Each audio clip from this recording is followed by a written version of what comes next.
నా అన్న తమ్ములపై లాఠీ జులిపించలేమంటూ ప్రత్యేక తెలంగాణ రాష్ట్ర ఉద్యమానికి మద్దతుగా తన డీఎస్పీ ఉద్యోగాన్ని తృణప్రాయంగా వదిలేశారు దోమకొండ నళిని.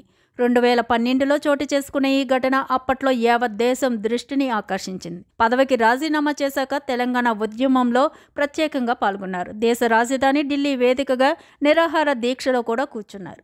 అయితే ప్రత్యేక తెలంగాణ రాష్ట్రం ఆవిర్భవించాక కనిపించకుండా పోయారామె. మళ్ళీ ఇప్పుడు నళిని పేరు బాగా వినిపిస్తుంది. ప్రత్యేక తెలంగాణ కోసం తన డీఎస్పీ ఉద్యోగానికి రాజీనామా చేసిన ఆమెకు తిరిగి పోస్టింగ్ ఇవ్వాలని డిమాండ్లు వినిపిస్తున్నాయి.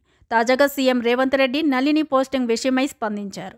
డాక్టర్ బిఆర్ అంబేద్కర్ తెలంగాణ రాష్ట్ర సచివాలయంలో శుక్రవారం పోలీస్ రిక్రూట్మెంట్ బోర్డు, పోలీస్ శాఖలో నియామకాల మీద సమీక్ష సమావేశాన్ని నిర్వహించారు సీఎం రేవంత్. ఈ సందర్భంగా నళిని పోస్టింగ్ ప్రస్తావనకు రాగా సంబంధిత అధికారులకు కీలక ఆదేశాలు ఇచ్చారు. తెలంగాణ రాష్ట్ర సాధన కోసం ఉద్యోగానికి రాజీనామా చేసిన డీఎస్పీ నళినికి పోలీస్ శాఖలో అదే ఉద్యోగాన్ని ఇవ్వడానికి ఇబ్బంది ఏమిటని ముఖ్యమంత్రి రేవంత్ రెడ్డి ప్రశ్నించారు.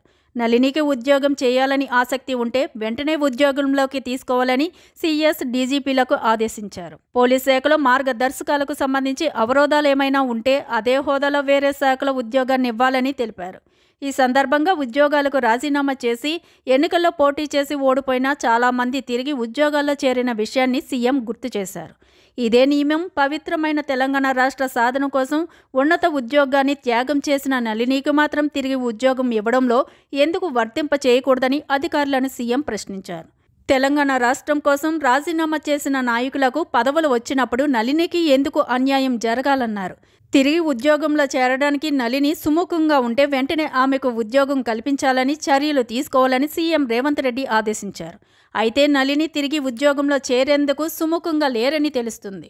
అనారోగ్య కారణాల వల్ల తాను పోలీసు ఉద్యోగం చేయలేనంటూ చెప్పినట్లు తెలుస్తుంది. తెలంగాణ రాష్ట్ర సాధన కోసం ఉద్యోగానికి రాజీనామా చేసిన డీఎస్పీ నళినికి పోలీస్ శాఖలో అదే ఉద్యోగాన్ని ఇవ్వడానికి ఇబ్బంది ఏమిటని ముఖ్యమంత్రి రేవంత్ రెడ్డి అన్నారు. నళినికి ఉద్యోగం చేయాలని ఆసక్తి ఉంటే వెంటనే ఉద్యోగంలోకి తీసుకోవాలని సీఎస్, డీజీపీలకు ఆదేశించారు.